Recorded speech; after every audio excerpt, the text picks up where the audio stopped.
guys, Brandon with NAS Performance here. I wanted to do a quick video with you guys going through the EJ30 build. This will be a rundown of the block, the crank, pistons, rods, all the rotating components. So let's get right into it.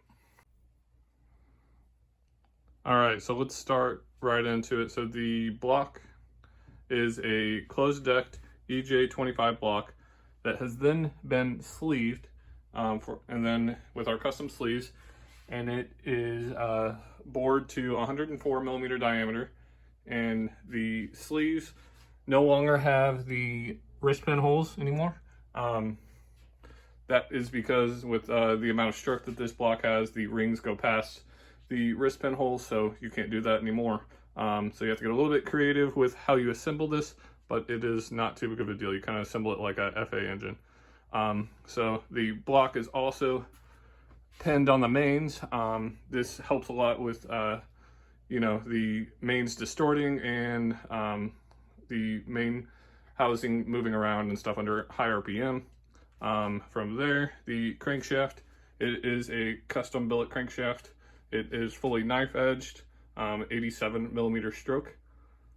It is nitrided, cryo treated, WPC treated, and it is just a work of art. So some really nice things about this: it is direct oil fed from the mains to the rods, so it does not have a bend in how the oil passages are inside the crankshaft, so it is much better for high RPM oiling.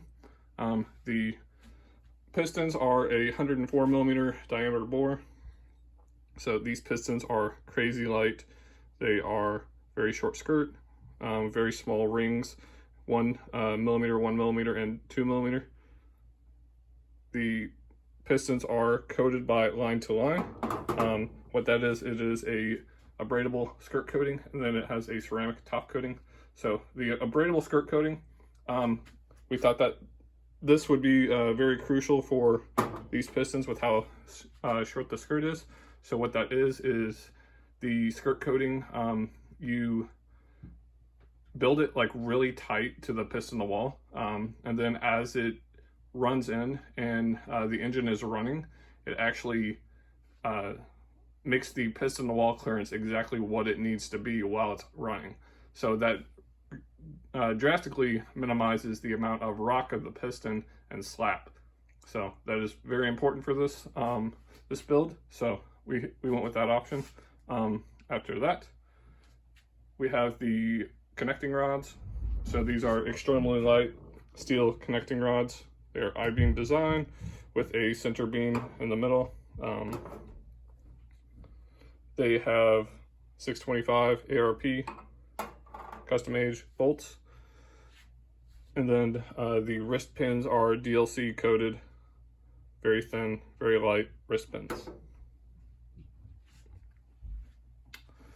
And to wrap it up, the main bolts are ARP 2000 main bolt kit, and then for the bearings we are using ACL calico coated bearings, which have a dry film coating, which helps with any kind of oil starvation or intermittent you know, lack of oil on the bearings. So it's a dry film lubricant that is just backup insurance to ensure that we never have bearing failure and such.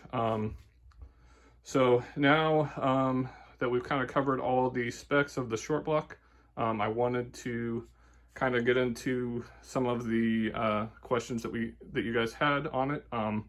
First off, our our expected power output.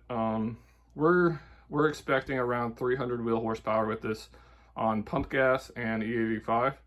We may get a little crazy and run some nitro meth on this and, you know, really push it and see what it can do. But that's to be determined after we get it running first. And then the next question was about how much money this cost. So for the prototype one, it's always kind of crazy expensive, but you know, it's probably around 25,000, I would imagine. But you know, that is for the prototype one. You know, everything's more expensive and you're figuring everything out. But yep, we expect future ones to probably be a little bit cheaper. And then, the last question was why we kind of went this route versus going to like the Subaru H6 engines. So we went this route because the engine is much lighter. It saves, I believe, about 150 pounds off the front nose of the car, which is, you know, that's very substantial. The other reasons are the H6 engines have a lot of oiling issues. So, you know, we are going EJ, and then, you know, we'll have a dry sump as well. So that should eliminate any oiling issues that we will have. You know, keep this thing alive. It's going to be spinning some really high RPM. It's got a really long stroke and big pistons, so we're going to do everything we can to keep this alive.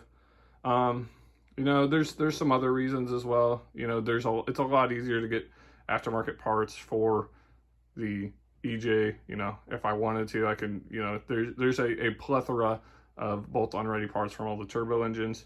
You know, I can run just a normal oil pan if I'm not doing anything crazy. You know, there's proven drive sump kits for these. You know, I can use, you know, normal rod bearings, get all these parts very easily. You know, they are custom, but, you know, it's still a lot easier to get than the H6 parts. But that's kind of the reasoning.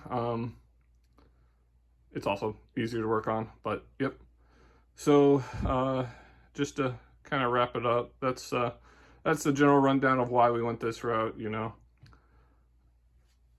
And then the last thing that's kind of cool that we did, we made a titanium little name badge up here, EJ30 #1. We kind of flamed it a little bit where it's a little bit colorful. Then have a brass little plate under it just to make it stand out a little bit more. But yep, that's pretty much it. Thanks guys for watching. You know, like and subscribe. We will be trying to do more content kind of like this. Hope you guys enjoy. Thank you.